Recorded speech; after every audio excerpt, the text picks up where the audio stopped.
जी, अस्सलाम वालेकुम dear students. I hope आप सभी खैरियत से होंगे। आज जो है आज दोबारा से हम एक नए टॉपिक के साथ जो है वो हाज़िर हुए हैं और मेरा जो टॉपिक है वो बेसिकली फाइलम एनिलिडा की क्लास हिरुनिया है। ये जो है subject name is zoology and the course name is the invertebrate diversity phylum Annelida, topic is class Hirudinea. इसमें हम देखेंगे कि क्लास हिरुनिया जो है उसके अंदर कौन-कौन सी एग्जांपल्स हैं, प्लस हम इसके साथ जो है वो ऑब्जर्व करेंगे कि जो हिरुनिया है वो कौन सी इकोनॉमिक इम्पोर्टेंस रखता है और उसकी बॉडी स्ट्रक्चर कैसी होती है। पहले तो इसमें अगर देखा जाए तो फाइलम एनिलिडा को एनिलिडा क्यों कहा गया? एनिलिडा को एनिलिडा इसके अंदर मौजूद जो एनुलाई हैं, बॉडी के जो सेगमेंटेशन है, जिसकी वजह से ये सेगमेंटेड वर्म्स कहलाते हैं, उस वजह से इसे एनिलिडा कहा गया।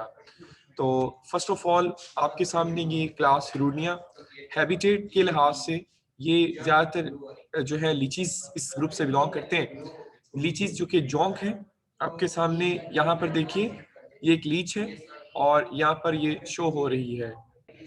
अब ये हमारे पास जो है इसके अंदर अगर देखा जाए तो ज़्यादातर जो लीचीज़ हैं इस ग्रुप से बिलोंग करती हैं और इन लीचीज़ में लाइक जो है ये फ्रेश वाटर हैबिटेट में पाई जाती हैं।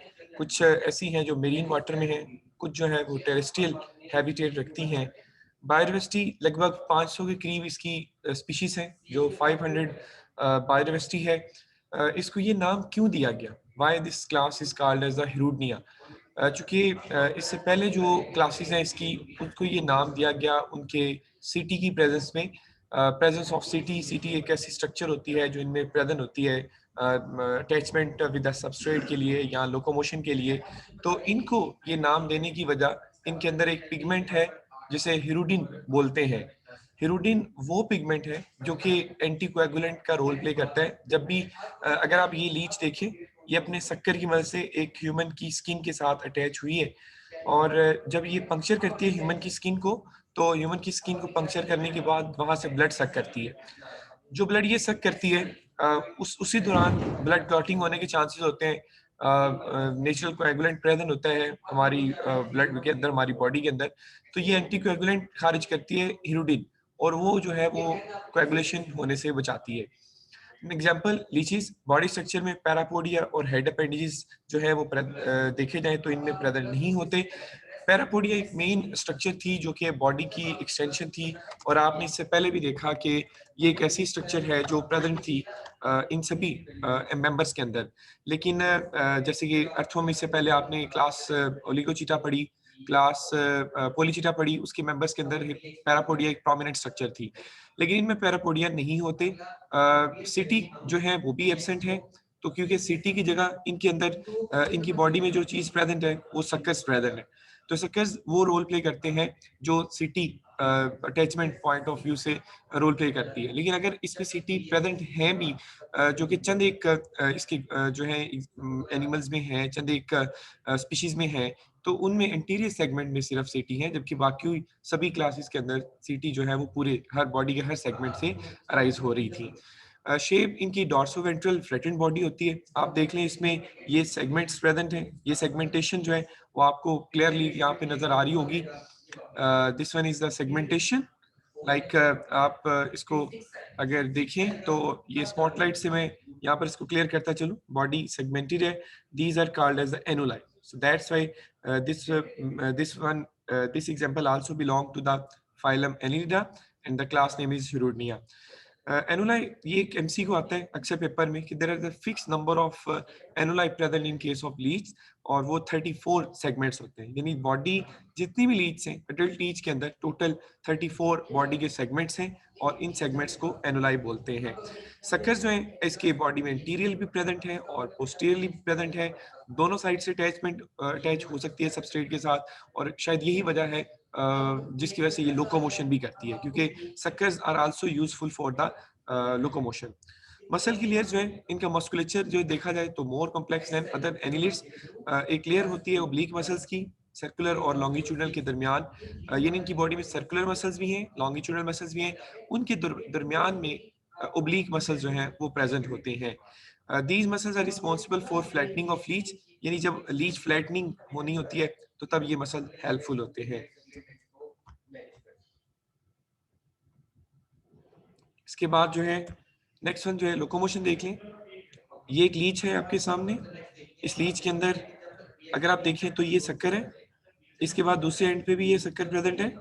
एक एंटीरियर शक्कर है। एंटीरियर शक्कर वो होता है जो ओरल साइड पे प्रेजेंट होता है, और एक पोस्टीरियर शक्कर है जो जो कि एनस वाली साइड पे प्रेजेंट होता है। लोकोमोशन में बॉडी कैविटी जिसे सिलोम बोलते हैं, तो सिलोम के अंदर मेटामेरिक पार्टीशन नहीं होती, और इनके सेप्टा भी जो है वो जारी सी बात है कि वो लॉस्ट होते हैं इंटरनली। और कनेक्टिव टिश्यूज हैं जो कि सिलोम के अंदर कनेक्टिव टिश्यूज हैं, सिलोम को सराउंड कर रहे हैं, ये कनेक्टिव टिश्यूज इसमें प्रेजेंट है। और उनकी के अंदर इंटरकनेक्टेड साइनसेस भी हैं। साइनसेस के अंदर वो फ्लूइड आता है। जब वो फ्लूइड जो है मस्कुलर कॉन्ट्रैक्शन होती है तो फ्लूइड जो है वो बॉडी को एक हाइड्रोस्टैटिक स्केलेटन स्ट्रक्चर के तौर पे एक्ट करते हैं, ये जो सिलोमिक फ्लूइड है, और इस तरह से लीचीज जो हैं वो वहां से मूव करती हैं। लीचीज के अंदर ये जो मूवमेंट है इसमें एंटीरियर और पोस्टीरियर शक्कर दोनों अटैच के होते हैं। अगर आप देखें तो फर्स्ट ऑफ ऑल यहाँ पर बॉडी का डायमीटर जो है वो ज्यादा है, मसल्स में जो डायलेशन है वो ज्यादा है, लेकिन जब इन्होंने अपना दूसरा शक्कर अपने सबस्ट्रेट के साथ अटैच करना है तो सबस्ट्रेट के साथ अटैच करने के दौरान ये इनमें कॉन्ट्रैक्शन होगी। कॉन्ट्रैक्शन यहाँ पे देखिए, या आपको यहाँ पर कॉन्ट्रैक्शन मिलेगी, ये कॉन्ट्रैक्शन यहाँ पर होगी, ये मसल्स कॉन्ट्रैक्ट करेंगे और बॉडी इलोंगेट हो जाएगी। फिर वो जब अटैच होगा तो ये एक यू शेप स्ट्रक्चर बनेगी। There is a U shape body structure, और ये यू शेप तब होगी जब दोनों मस्कर जो है वो इसके सबस्ट्रेट के साथ अटैच होगी। और इस तरह से ये समर सॉल्टिंग आपने सुना होगा, जैसे कलाबाजी लगाना, वैसे ये मूव करेगी। Undulatory movement, that is zig zag movement, swimming भी करती है, और वो स्विमिंग जो है अंडुलेशन ऑफ द बॉडी से होती है। फीडिंग एंड डाइजेस्टिव सिस्टम में मोस्टली जो है बॉडी फ्लूइड्स हैं, इनमें बॉडी फ्लूइड्स हैं, ज्यादातर इनवर्टिब्रेट को ईट करती है। बॉडी फ्लूइड जैसे कि ब्लड है, आपने अक्सर देखा होगा कि गाय भैंसें जो होती हैं जब उनको डिचीज में लेके जाया जाता है तो वहां पर उनकी बॉडी के साथ जो है वो जोंकें अटैच होती हैं और वो उसके बॉडी फ्लूइड यानी उसको सक कर रही होती है। इस तरह समटाइम ह्यूमन बींग्स भी जब खेतों के अंदर जो है पनीर लगा रहे होते हैं या वो भी डिचीज में जाते हैं तो तो इवन कि फ्रेश वाटर रिजर्वायर में भी, स्ट्रीम्स वगैरह में भी मूव कर रहे होते हैं, तो बाज़ दफ़ा उनको इनके साथ इनका सामना करना पड़ सकता है। यानी ये उनकी बॉडी में अटैच हो जाती हैं और फिर उनका बॉडी फ्लूइड जो है वो सक कर लेती है, यानी ब्लड वगैरह सक करती हैं। और यही वजह कि जो है कहते हैं कि इंडिया के अंदर जो है प्रॉपर एक हॉस्पिटल है जहाँ पर दुनिया के मुख्तलिफ कंट्री से लोग आते हैं और वो वहाँ पर अपना जो गंदा खून है, उस जो पीप होती है उसको जो है वो सक करवाते हैं इस लीच की मदद से। फीडिंग मैंने बताया कि बॉडी फ्लूइड है, देन इनवर्टिब्रेट जो है मुख्तलिफ तरह के इनवर्टिब्रेट पानी के अंदर उनके बॉडी फ्लूइड से खुराक लेती है। और जैसे ह्यूमंस हैं, एक्टोपैरासाइट है, आप जानते हो कि एक्टोपैरासाइट वो होते हैं जो बॉडी के आउटसाइड रहते हैं और अपने होस्ट से खुराक लेते हैं। ये मेनली प्रीडेटरी लाइफस्टाइल है, क्योंकि इसका प्रे लेवल बड़ा डिफाइन होता है। डाइजेशन कैसे होती है? डाइजेशन में फर्स्ट ऑफ ऑल फूड है, फूड माउथ में इंटर होती है, माउथ से देन जो है वो माउथ जो है उसके आगे एक शक्कर है जिसे इंटीरियर शक्कर बोलते हैं। और कुछ ऐसे भी हैं कि जिनके अंदर शक्कर से एक प्रोबोसिस प्रोट्रूड होती है। काइटनस जाज है जो खुराक को बाइट करते हैं, प्री कैप्चर हो जाता है और देन प्रोबोसिस की मदद से उस खुराक का इनटेक किया जाता है। जाज जो है उस खुराक को जब बाइट करते हैं तो इजी टू इंजेक्शन होता है, सलाइवरी ग्लैंड्स प्रेजेंट है इनसाइड देयर माउथ, और वो वहीं से सलाइवरी ग्लैंड्स जो है कुछ सिक्रीशंस खारिज करते हैं जिन्हें हिरुडिन प्रोटीन्स बोलते हैं। और हिरुडिन प्रोटीन ही बेसिकली एंटीकोएगुलेंट होते हैं। जब ये मैंने बताया कि जब ये अपने प्रे का ब्लड सक कर रही होती हैं या बॉडी फ्लूइड सक कर रही होती हैं तो उस दौरान वो क्लॉटिंग से बचाता है। तो ये बेटा आ जाता है इसमें डाइजेशन का पैटर्न। कुछ ऐसे भी हैं, मतलब अगर इनमें डाइजेस्टिव सिस्टम प्रॉपरली देख लिया जाए, इनका डाइजेस्टिव सिस्टम विद डायग्राम, तो मैंने आपके सामने ये डायग्राम यहाँ पर शो हो रही होगी। ये कंप्लीट डाइजेस्टिव सिस्टम है। सबसे ऊपर देखें, ये इसका इंटीरियर साइड है, ये इसकी पोस्टीरियर साइड है। पोस्टीरियर साइड पे एनस प्रेजेंट होती है और इंटीरियर साइड पे माउथ प्रेजेंट होता है। Here are the jaws used for the biting of the food. Jaws से खुराक जो है वो फेरिंग्स में मूव करती है। फेरिंग्स से होती हुई ये इस डक्ट में आती है जिस डक्ट को हम एसोफेगस कहते हैं। एसोफेगस से नेक्स्ट स्टमक है, और स्टमक जो है ये वो रीजन है जहां पर ये अपना जो ब्लड होता है, होस्ट की बॉडी का जो ब्लड इन्होंने सक किया होता है उसको कुछ देर के लिए स्टोर भी करते हैं और उस ब्लड के अंदर जो न्यूट्रिएंट्स होते हैं उनको अब्जॉर्ब कर लिया जाता है। नेक्स्ट क्रॉप क्रॉप जो स्टमक है वो मुख्तलिफ सब स्टमक से पहले कुछ एक्सटेंशन हैं जिन्हें क्रॉप बोलते हैं, or a crop is a temporary storage site like the stomach, and from the stomach this blood or body fluids uh, used for the different for the absorption of different materials present in the for different proteins present in the blood, और इस उन proteins को utilize किया जाएगा खुराक के तौर पे जो indigestible material होगा, यानी जो material जो है कहते हैं कि जो मटेरियल इसका डाइजेस्ट नहीं होगा वो इंटेस्टाइन से होता हुआ एनस के थ्रू बॉडी से रिलीज हो जाता है। क्योंकि इनके अंदर मैंने अभी आपको बताया कि इनका जो स्टमक होता है वो ब्लड को स्टोर कर लेता है। जब ये इनका स्टमक ब्लड को स्टोर कर लेता है तो डेफिनेटली जो ये कुछ इवन के कहते हैं कि बहुत अरसे तक भी इनको अगर हम कह सकते हैं कि इनको अगर खुराक नहीं मिलती, अगर ये किसी कोई टिश्यू नहीं मिलता, किसी होस्ट कोई प्रे इनको नहीं मिलता जिससे ये बॉडी फ्लूइड हासिल करें, तो फिर भी ये इजीली सर्वाइव कर जाते हैं। रेस्पिरेशन के हवाले से बॉडी वॉल है, respiration through the body wall, यानी इनकी जो स्किन है आउटर मोस्ट एपिडर्मिस की वॉल है, उसी के थ्रू ये गैसेज एक्सचेंज होती है। नर्वस सिस्टम में वेंट्रल नर्व कॉर्ड है, जैसे कि बाकी क्लासेस के अंदर हमने पढ़ा था कि ventral nerve cord proper present होता है, लेकिन उनमें फ्यूज न वेंट्रल नर्व कॉर्ड था, इनमें वेंट्रल नर्व कॉर्ड प्रेजेंट तो है लेकिन वो फ्यूज फॉर्म में नहीं है। स्फेरिंग से ऊपर एक गैंग्लियन का पेयर है, सुप्राफ्रेंजियल गैंग्लियन, उससे नीचे स्फेरिंग से नीचे है जिसे सबफ्रेंजियल गैंग्लियन बोलते हैं, और इन दोनों को कनेक्ट करने वाला जो है वो फ्रेंजियल कनेक्टिव है, जो एक रिंग बनाता है between the supra and subpharyngeal ganglion. आगे नर्वस सिस्टम में मैं आपको दिखाता हूँ कि नर्वस सिस्टम कैसा है। नेक्स्ट डायग्राम जो है मैं यहाँ पे शो करता हूँ, तो ये आपके सामने नर्वस सिस्टम है, इट इज द ब्रेन, और ब्रेन ये ब्रेन एक्चुअली बना होता है सुप्रा और सब एसोफेजियल गैंग्लियन से, और इनको कनेक्ट कर रहा होता है जो है सर्कमफ्रेंजियल गैंग्लियन भी बोलते हैं, या नर्व रिंग एक प्रॉपर बनता है। ये एक इसी में एक वेंट्रल नर्व कॉर्ड है that move throughout the body of the leech. And this ventral nerve cord start from the subesophageal ganglion and ends at near to the anus of the body. ये ganglion segmented ganglion है, हर segment के अंदर आपको ये ganglion नजर आ रहे हैं। ये जो आपको राउंड सा रिंग नजर आ रहा है, राउंड सा पैच नजर आ रहा है, ये बेसिकली जो है वो सेगमेंटेड गैंग्लियन है, और इन्हीं से कुछ ये नर्व्स आपको अराइज होती हुई दिखाई दे रही होंगी, यानी इनके साइड पे ये नर्व्स हैं जी, these are called as a lateral nerves that receive the stimulus from the body. So ये हमारे पास आ जाता है बेटा इसके अंदर नर्वस सिस्टम। वापस चलते हैं अपने नर्वस सिस्टम के बाद सेंसरी ऑर्गन्स पे। सेंसरी ऑर्गन्स में इनमें बहुत सारी स्ट्रक्चर्स होती हैं। क्वेश्चन ये रेज होता है कि इन्हें कैसे पता चल जाता है जब ये डिचेस में होती हैं कि कोई प्रे जो है वो पानी के अंदर आया है, डिच के अंदर आया है, जैसे गाय भैंस है, तो उसकी आंसर आपको बताता चलूं कि जब एक इंसान या एक जो है वो एक कैटल जो है वो पानी के अंदर जाती है तो वहां पर उसकी बॉडी से हीट रेडिएट करती है। जो हीट रेडिएट करती है, इनकी बॉडी में कुछ सेंसिटिव स्ट्रक्चर्स हैं जिन्हें टेम्परेचर सेंसिटिव स्ट्रक्चर्स बोलते हैं, टेम्परेचर सेंसिटिव ऑर्गन्स कहते हैं। वो उस टेम्परेचर को सेंस करते हैं, वो बॉडी टेम्परेचर को सेंस करने के बाद उस डायरेक्शन में मूव करते हुए उस स्प्रे के करीब पहुंच जाते हैं, और फिर उसकी वॉल को पंक्चर करके वहां से ब्लड या बॉडी फ्लूइड जो है वो सक कर लेते हैं।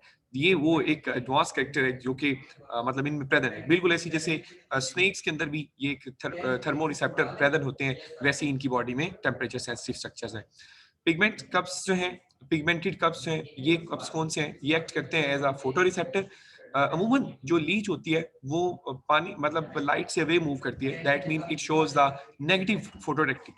लेकिन जब कोई खुराक मतलब खुराक होती है, कोई प्रे होता है, और तो इन्हें इवन के मूव भी करना पड़े toward the stimulus of light, यानी वो लाइट के करीब तरीन हो, तो वहां पर ये इजीली जो है वो पॉजिटिव फोटोटेक्सिस शो करके अपनी प्रे तक पहुंच जाती है। यानी याद रखिए कि ये नेगेटिव फोटोटेक्टिक है लेकिन पॉजिटिवली भी ये रिस्पॉन्स शो कर सकते हैं।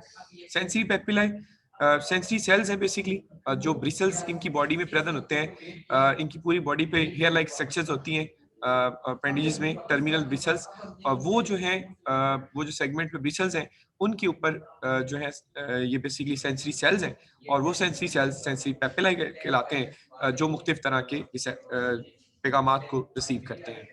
नेक्स्ट आ जाता है जी एक्सक्रीशन। एक्सक्रीशन के लिए इनमें मेटानेफ्रिडिया है, बिल्कुल वही सिस्टम जो एक प्रेजेंट है जो किसी भी पोलीचीट के अंदर, ओलिगोचीट के अंदर और ऐसी हिरोडनिया के अंदर प्रेजेंट है। मेटानेफ्रिडिया बॉडी सेगमेंटेड है, तो सेगमेंटेड जो है नेफ्रिडिया प्रेजेंट है, हर सेगमेंट के अंदर एक नेफ्रिडिया प्रेजेंट है और बेसिकली मेटानेफ्रिडिया एक कैप्सूल रखते हैं और उसी कैप्सूल के अंदर जो है वो सिलोमिक फ्लूइड जो है वो कलेक्ट होता है और नेफ्रिडियोपोर के थ्रू बॉडी से वो रिलीज हो जाता है। आपको बता चुका हूँ कि नेफ्रिडियोपोर जो है वो इसकी एनस के करीब प्रेजेंट होता है। इसके पोस्टीरियर जो सेगमेंट्स होते हैं वहां पर इनका नेफ्रिडियोपोर प्रेजेंट होता है। एक इसके अलावा chloragogen tissues, very important short question है, what are the chloragogen tissues. In annelids का एक प्रॉपर कैरेक्टर ये है कि इनके अंदर क्लोरागोजन टिश्यू है जो एक्ट करता है as a liver. That acted as a liver, so that means it involved in the deamination. What is deamination?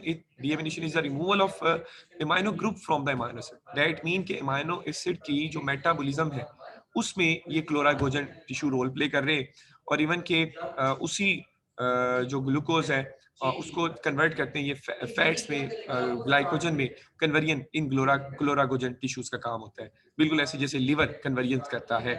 तो ये बेटा आ जाता है क्लोरागोजन टिश्यूज। इसके अलावा reproduction and development, that is the last topic of this class Hirudinea. Asexual reproduction totally absent है, sexually ये monoecious है। एक पेयर होता है ओवरीज का और 4 से ज्यादा टेस्टिस जो है वो प्रेजेंट हो सकती है, यानी 2 पेयर्स ऑफ टेस्टिस और more than 2 pairs of testis जो है वो इनमें प्रेजेंट है। लेकिन जो ओवरीज है वो सिर्फ सिंगल पेयर इनमें प्रेजेंट है।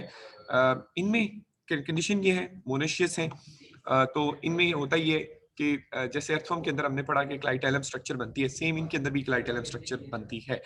वो क्वेश्चन है what is clitellum. Clitellum basically होता ही है कि इनकी बॉडी के जो middle near to the interior region जो सेगमेंट्स हैं आफ्टर द पेरिस्टोमियम और द प्रोस्टोमियम्स सेगमेंट्स, तो वहां पर 3 या 3 से ज्यादा बॉडी के सेगमेंट्स आपस में फ्यूज हो जाते हैं, उनके इर्द गिर्द एक म्यूकॉइड सिक्रीशन खारिज होती है और वो एक क्लाइटेलम बना लेते हैं। उस क्लाइटेलम ही वो स्ट्रक्चर है जिसकी वजह से ये दो जो है वो आपस में दो जो लीड्स हैं वो आपस में अटैच होती हैं, उनकी कपुलेशन होती है और वहीं पर क्रॉस जो है एक्सचेंज ऑफ गैमीट्स होते हैं और देन आफ्टर कपुलेशन जो है वो क्लाइटेलम के अंदर ये इनके जो एग्स हैं, फर्टिलाइज एग्स हैं, वो स्टोर भी होते हैं until hatching, यानी hatching से पहले पहले तक।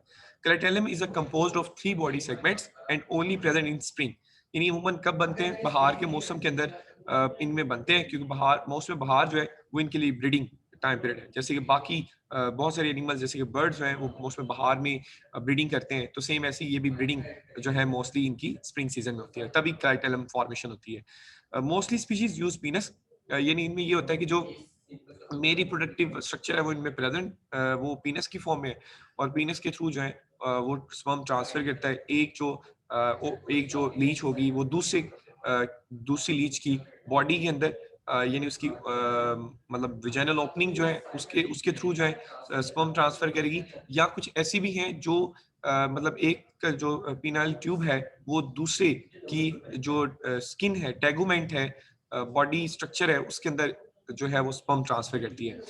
वो प्रोसेस के जिसके अंदर एक जो लीच का जो male reproductive organ that is called as a penis, वो दूसरे लीच की टेगुमेंट के अंदर जो है वो अपने स्पर्म लॉन्च कर देती है, उस कंडीशन को हम बोलते हैं हाइपोडर्मल इम्प्रेग्नेशन। मैंने यहाँ पर लिखा हुआ है कि few species transfer sperms by expelling spermatophores in tegument of other, यानी दूसरे की टेगुमेंट के अंदर इंजेक्ट कर देना। Spermatophores are the packets of sperms that mature in that packet, and these packets of sperm then expelled out from one leech into the integument of the other leech, and this one is called as a hypodermal impregnation. After fertilization यहाँ पर एक cocoon बन जाता है। Cocoon ये है कि वो जितने भी फर्टिलाइज एग्स हैं उनके इर्द गिर्द एक म्यूकॉइड बैग बन जाता है और वो म्यूकॉइड बैग जो है उसकी प्रोटेक्शन कर रहा होता है, और जब तक वो डेवलप नहीं हो जाते, प्रॉपर अडल्ट फॉर्मेशन नहीं हो जाती, यानी यंग वंस जो है उनकी हैचिंग नहीं हो जाती उन फर्टिलाइज एग से, तब तक कोकून रहता है। Basically cocoon is a resistant body that covers the fertilize eggs and there is no larval stage, and the offspring mature in the next springs, यानी एक स्प्रिंग में फर्टिलाइजेशन हुई, अगले स्प्रिंग तक वो जो है वो मतलब उसकी डेवलपमेंट होगी। तो इसके बाद नेक्स्ट वन जो है, अगर आप नेक्स्ट डायग्राम देखिए तो आपके सामने यहाँ पर मैंने दो चीजें यहाँ पर शो की हुई हैं। मेनली फर्स्ट जो है, फर्स्ट वन अगर आप डायग्राम देखिए यहाँ पर, ये external morphology of leech, dorsal sides और वेंट्रल साइड्स, आप दोनों साइड से देखें तो ये जो है ये इसका पोस्टीरियर सक्कर है, इस तरफ माउथ की तरफ जो सक्कर होता है ये इंटीरियर सक्कर है। ये माउथ आपको नजर आएगा इंटीरियर सक्कर में। Here the eyes are present on the prostromium, and first nephridiophore is present here. Same male genital aperture, and below the male genital aperture is the female genital aperture. इसका मतलब वो जो opening है mail के जेनिटिलिया की, वो upper side पे है, इंटीरियर साइड पे है, और उसके बिल्कुल बिलो जो है वो फीमेल जेनिटल अपर्चर है। तो इनमें सेगमेंटल रिसेप्टर्स ऑर्गन्स भी प्रेजेंट होते हैं। Here are the nephridiopores that are present at the posterior segments of these leads, और यही इसमें आ जाता है जी कि what do you say about the morphology of the leech। ये लास्ट पे रिप्रोडक्टिव सिस्टम दिखाया गया, ये भी आप लोग देख लीजिए। इस रिप्रोडक्टिव सिस्टम के अंदर फर्स्ट नेफ्रिडियम है, यहाँ से ये एट्रियम सर्कुलेटरी सिस्टम जो है, एपिडिडिमस, ये वो स्ट्रक्चर्स हैं जहाँ पर स्पर्म्स की मैच्योरेशन होती है, कॉइल ट्यूब्स हैं। Here the testis sac, यहाँ पर टेस्टिस के सैक्स हैं, these are called as the testis sacs, और बहुत सारे टेस्टिस सैक्स हैं, और as it is ये वाइट कलर में जो है ये ओवरी है, और ओवरी यहाँ पर प्रेजेंट है, और सेम ये जो है ये हम देखें तो वेज डेफरेंस है, यानी वेज डेफरेंस है, there is sperm carrying tubule. So ये स्पर्म कैरिंग ट्यूब्यूल जो है नेक्स्ट कैरी करती है स्पर्म्स को। ये बेटा सारा कुछ था इस हिरुनिया के वाले से। एक थीम सा, सेंट्रल थीम सा बता दूं आपको, क्लास हिरुनिया हमने पढ़ी, उसमें हमने देखा हैबिटेट मोस्टली फ्रेश वाटर में डिशेस में प्रेजेंट है, एक्टोपैरासाइट है, अपनी फीडिंग के हवाले से प्रे को अपनी खुराक बनाते हैं, प्रेडेटर लाइफस्टाइल है। इनके अंदर एक जो है हिरुडिन प्रोटीन पिगमेंट होता है जो एंटीकोएगुलेंट के लिए यूज होता है, जब भी इन्होंने होस्ट की बॉडी से खुराक लेना होती है तो उसकी कोएगुलेशन को रोकती है, ब्लड कोएगुलेशन से। इसके अलावा डाइजेस्टिव सिस्टम में प्रॉपर हमने देखा कि माउथ है, माउथ से फेरिंग्स है, फेरिंग्स से एसोफेगस है, oesophagus lead to the crop that is mostly present in the upper region of the stomach, and both in the stomach and the crop, food is stored for the but the crop is temporary storage site, and stomach here does food stored for a few time period, so that's why it can withstand in the condition of fasting, यानी जब मतलब भूख मतलब इन्हें एक ऐसी condition जब इन्हें खुराक नहीं मिल रही होती तब भी ये सरवाइव कर जाते हैं। ये हमने पढ़ा। इसके बाद हमने देखा कि नेक्स्ट इंटेस्टाइन से एनस के थ्रू मूव करती है या डाइजेस्टिव फूड, और देन एनस के थ्रू बॉडी से बाहर खारिज हो जाती है। रेस्पिरेशन बॉडी वॉल के थ्रू होती है। एक्सक्रीशन के लिए मेटानेफ्रिडिया प्रेजेंट है, और एक्सक्रीशन के बाद जो है अगर नर्वस सिस्टम देखा तो हमने सुप्रा एसोफेजियल, सब एसोफेजियल, सर्कम एसोफेजियल गैंग्लियन देखे। प्रॉपर एक वेंट्रल नर्व कॉर्ड है, वेंट्रल नर्व कॉर्ड से लेटरल नर्व्स निकल रही हैं, और ये सारा कनेक्शन बॉडी में इंटरकनेक्शन प्रेजेंट है। इसके अलावा जो है सेंसरी ऑर्गन्स में हमने देखा कि thermo receptors very prominently present होते हैं, और थर्मो रिसेप्टर्स जो हैं वो हीट को सेंस करते हैं। इन लास्ट हमने रिप्रोडक्शन को स्टडी किया। Reproduction in case of class Hirudinea हमने कहा ये मोनिशियस होते हैं, male and female present on both are present on the same sexes. तो ये कैरेक्टर जो था ये हमने इसमें लास्ट में स्टडी किया। इसके अलावा asexual reproduction हमने कहा कि वो एब्सेंट होती है। So this one is total about the class Hirunia. Thank you very much बेटा। Okay, अल्लाह हाफिज।